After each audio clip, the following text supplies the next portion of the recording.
In 1898, police in New York City were called to a building in the middle of Manhattan.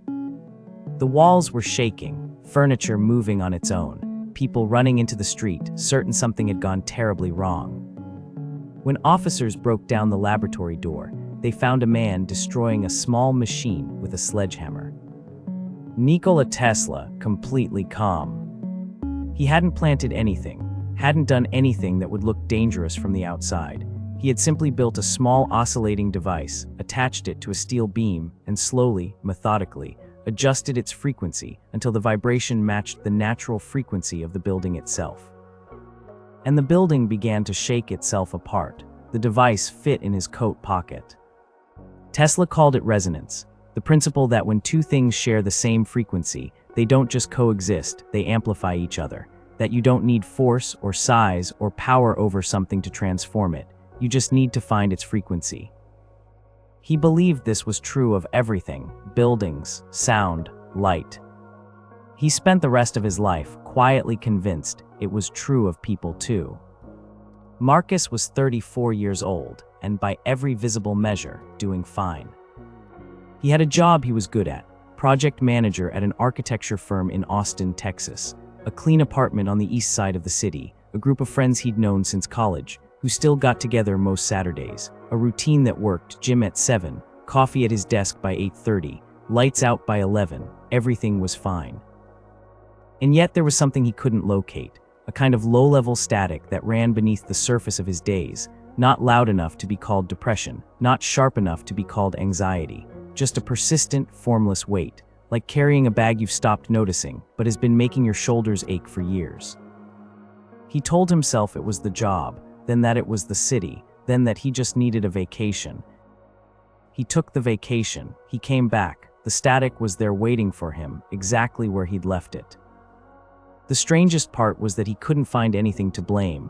Nothing was wrong exactly, nothing he could point to and say, "There, that's the problem, fix that and you fix this." Which was almost worse than having something to blame.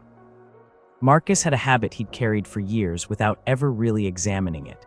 Every morning, while his coffee brewed, he opened his phone and scrolled.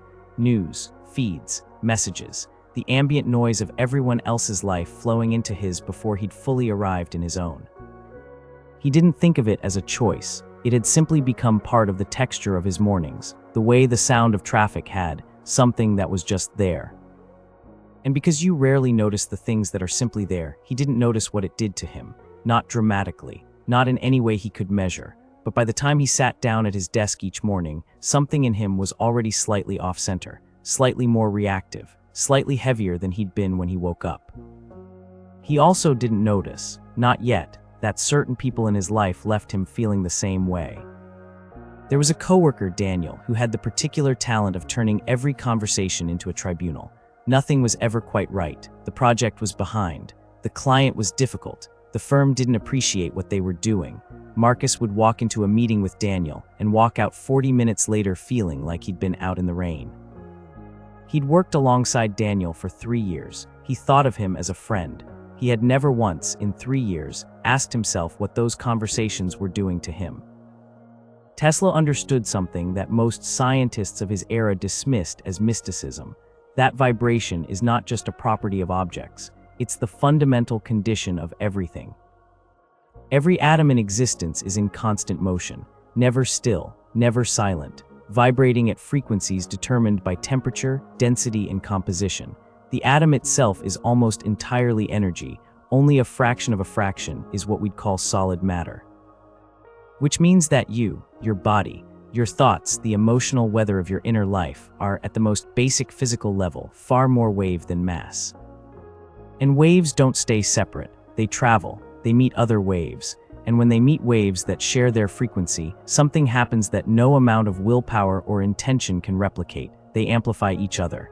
This isn't philosophy, it's physics. The ancient Hermetic tradition described it long before modern science confirmed it. Nothing rests, everything moves, everything vibrates. The principle of vibration, one of 7 universal laws, held that every thought, every emotion, every physical object exists on a spectrum of frequency. And like frequencies, they attract and intensify each other. Tesla knew this. He also knew something most people still haven't fully absorbed. You can't be tuned to two frequencies at once.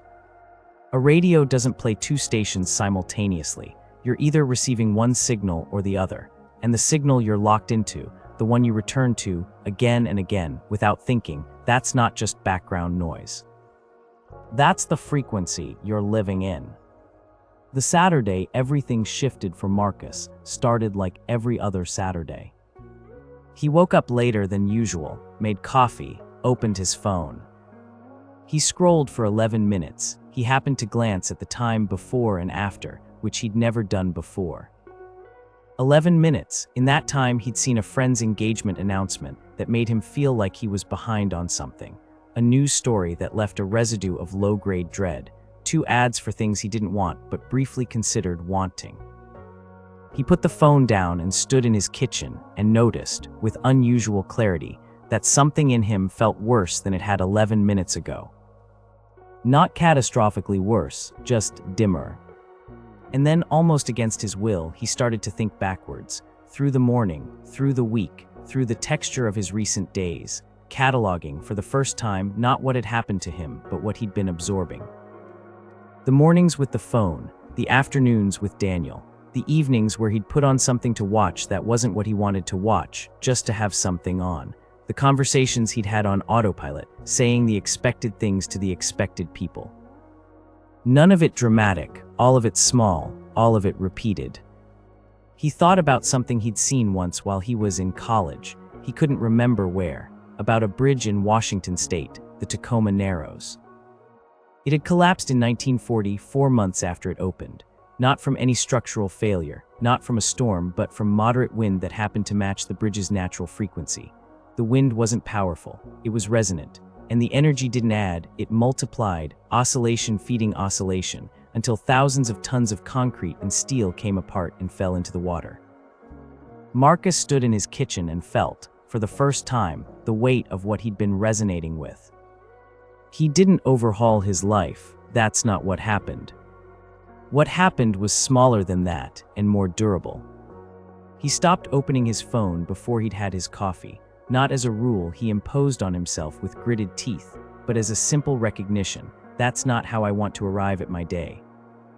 He started paying attention, genuinely paying attention to how he felt after specific conversations, specific spaces, specific habits, not to judge them, just to notice. The way you'd notice that a certain road always seems to have traffic and eventually start taking a different one. He noticed that his apartment felt different on the days he cleaned it, that a particular playlist he'd had since college still did something to him that newer music didn't, that there was a park 6 blocks from his building where something in him settled in a way it didn't settle anywhere else. Small calibrations, none of them remarkable in isolation.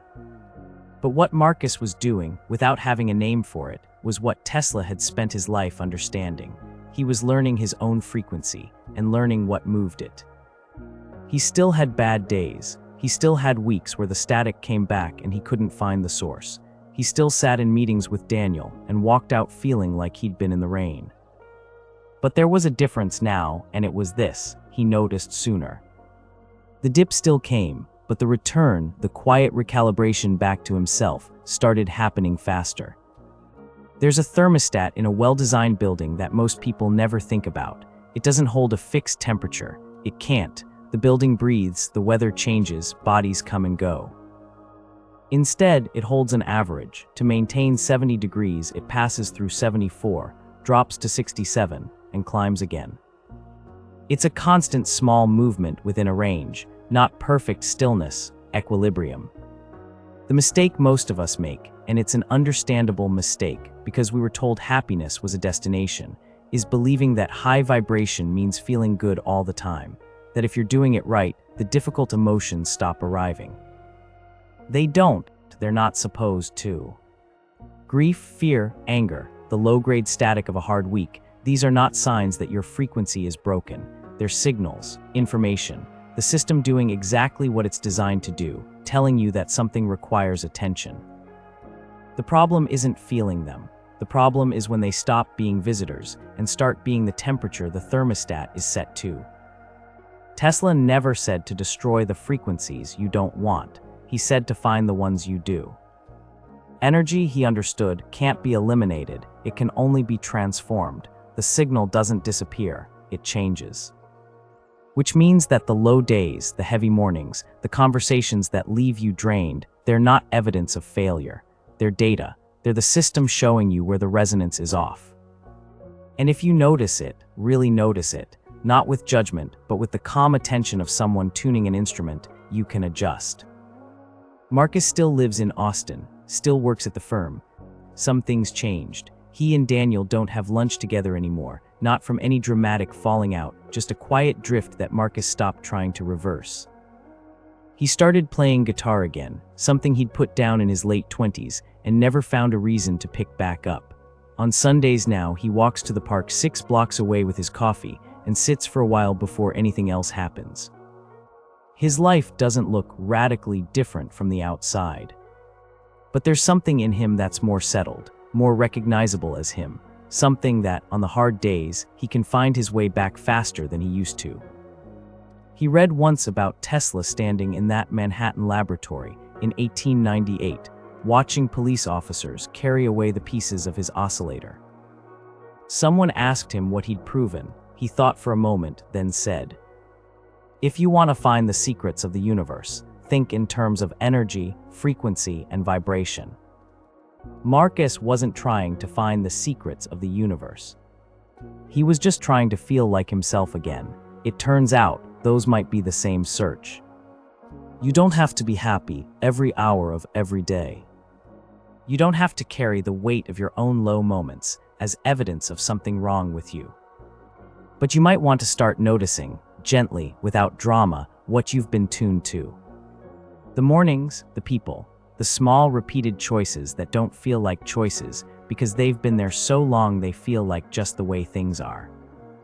Nothing is just the way things are. Everything vibrates, including you. And the frequency you live in, the one you return to again and again, the one that becomes your average, that's not fixed. It never was. If this reflection resonated with you, like and subscribe to The Arise. New reflections await.